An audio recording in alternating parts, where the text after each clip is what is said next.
What's going on, everybody? It's your boy C-Zar, and we are talking about MROCKS today, MROCKS. Hit that like button, you guys. Subscribe if you want to see more content like this, and let's get into it. I think we have a very interesting setup here with MROCKS, with MROCKS here. I like to call it Mr. Ox, because it's like a funny pet, like Mr. and then Ox, I don't know. The Moonsters ecosystem is ramping up, you guys. Things are looking really good, and I think the coming weeks and coming months are going to be very bullish, but this pattern here in the chart is absurdly bullish. This is a very, let's call it, legendary accumulative pattern that we have here. It's what's known as a rounded bottom, a frying pan, a saucer pattern. It's essentially like a parabola, right? It's the beginnings, it's the setup of a fantastic thing. And sometimes with these accumulative patterns, you come over here and then boom, then you rip to the upside, and it's no longer a parabola anymore. Sometimes it's just crazy. And I mean, man, this thing's got a $1.2 million market cap, very low market cap. It does not take a lot of money to pump this thing up, right? Like, it just takes the right amount of interest and investors to come in to send this thing through the roof. It really wouldn't be hard to do. Here, let's just touch on that for a second. Here at $1.2 million, I think this thing's a multi-$100 million market cap capable project. Like, you could multi-100x any investment from here, and I would call it an investment, absolutely. The most ideal thing for any chart is actually to see a massive downtrend like this. You want to see a massive downtrend, and this kind of phase, you see how it's rounding off its bottom? This implies that the selling pressure is dying off, or at least that the buying pressure is stepping in. We don't have a whole lot of volume, so I'm going to go with the idea that the selling pressure is dying off, okay? Selling pressure dying off is a good thing. All the people who've wanted to sell, who are discouraged, maybe they bought the high, maybe they bought the low, but they're like, I don't care, I don't want to be here. All the people that want to sell, they've sold. There's no more sellers. What happens when there's no more sellers? If there's only buyers left, the price goes up, right? Because I'll tell you what, if you bought here, if you bought here, if you bought anywhere here, you're probably not going to sell. you're probably, you've had your opportunity to sell. You're in it now. All the sellers are gone, right? That's this boring time, as boring as it is. We haven't talked about it because it has been boring. Let's call it what it is. This is actually one of the most ideal moments to accumulate. The boring times are the best times to accumulate, and this pattern is very, very powerful, and I think it's going to produce some powerful results. Now, we're on the 4-hour time frame, so if it does continue in a kind of parabolic fashion, I'm not drawing it the best here. I can't really. I'm bad at this stuff, you guys. But if we do continue this parabolic fashion, I wouldn't be surprised if we were at new all-time highs by the end of the month, right? We're on the 4-hour time frame. The end of the month is here in August. Okay, that's all the way over here, the 1st of August, that line right there. With that amount of time, we could absolutely come back up, and I would expect the move up is actually faster than the move down, as it often is. I say often is, not like with this thing. This thing's too new to really tell, but often is with any chart that has this kind of pattern, right? If it's equivalent, that's cool. What would that do? If we have an equivalent amount of time in the way it moves up, let's assume that we're already halfway through. Let's just assume that the halfway point was right here or something like that. We're assuming.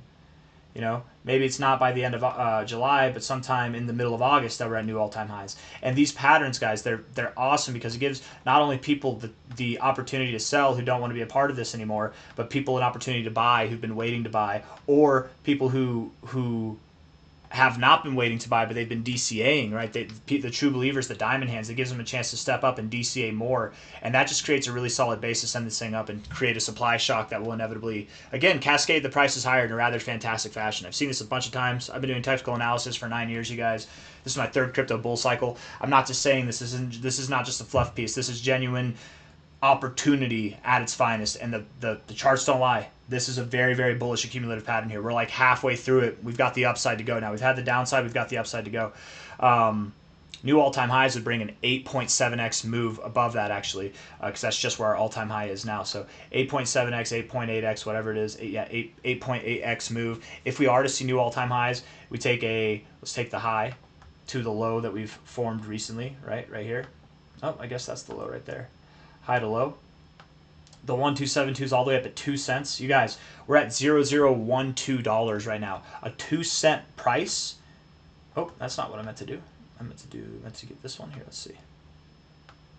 2-cent price would result in something of a 16x from the current price. 16x minimum target, right? If we see new all-time highs, That's the minimum target by the way of the fibs, right? 1272 extension to the 1618 extension. This is the primary zone. Typically between the 1272 to the 1618 is where you go. And I'm not saying we're just going to rip up there tomorrow. It could be the middle of August. It could be the end of August. But by the end of July, I would think that we've made some serious headway back to here. We would at least be to the golden ratio, if not higher, by the end of July. And that's still solid growth right there. But going into August, I would think that at a minimum, we see a 16x. At a maximum, we see a 36x. And I know that that might sound crazy, but man, $1.2 million market cap. Very, very low market cap. Crazy things happen with these kind of market caps, man. It doesn't take a lot of money to send this thing through the roof. And when it goes through the roof, it's not stopping until it's at least at 2 cents to 4.6 cents. Maybe we go right in the middle there at like 4.20. And we could stop at the 1414. You know, it's not that it's either a 16x or it's a 36x. You know, it could be a 20-something x. That's possible, but 16x at a minimum is what I would anticipate. And the real kicker is, you guys, with things like this, you never know. You could get that moonshot that just takes you, I mean, literally, moonshot for Moonsters takes you all the way up to a 60x, 100x. I've seen it happen in 2 months' time with moves like this. You know, and it comes from market caps that are this low, with projects that are backed by people who know what they're doing, like Soul Saver and the rest of the Moonster squad.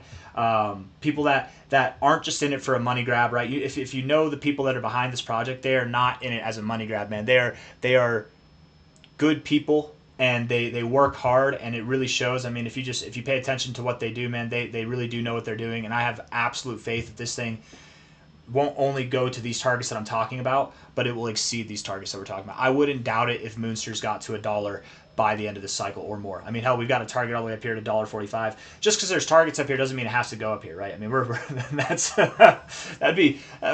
that's a pretty damn crazy price right there. Let's see, $1 in itself would be about a. Now, this is going to sound crazy, I think, but would be about a 833x move. Maybe it's not crazy. Maybe it's not crazy. 830, because you can see growth like that, man, from market caps like this. You don't see that from market caps that are worth $1 billion, right? You can't. They did that whenever they were worth $1 million, but they get to that $1 billion market cap or higher with moves like this. And I'm not saying that wouldn't give you $1 billion. That'd give you about probably 850 million, right? You're at 1.2, 850, 900 million, something like that, right? What did I just do? Oh, oops. Show trending bar. I want to hide the sidebar. There we go.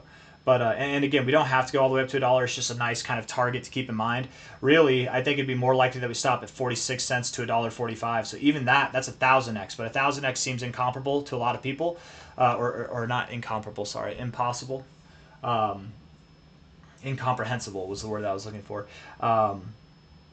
It seems incomprehensible to a lot of people, but 1,000x can happen and has happened and will happen again and again and again, and you never know when you're going to catch the next one. That's why we make speculative plays on these small, low market cap coins. But again, at the very least, from here, I would expect a multi-100x by the end of this cycle. By the end of August, we're looking for 2 to 4.6 cents, and you guys just stay mooned, as they like to say, stay in the community, right? The Moonsters community, stay mooned, stay moonish, okay? Because we are accumulating properly, very properly. This is a very nice formation, and I have the utmost faith that we're going to come up. It's not going to happen today. It's not going to happen tomorrow, but there's some life being had here, and I think as interest ramps up, as these events that go on take place, and new developments and stuff that they're doing come out, things are really going to start to take off. So I got nothing else. Hit the like button, subscribe. Thank you all for being here. I'll see you on the next one, okay? Take care of yourselves, and stay mooned. All right, bye-bye.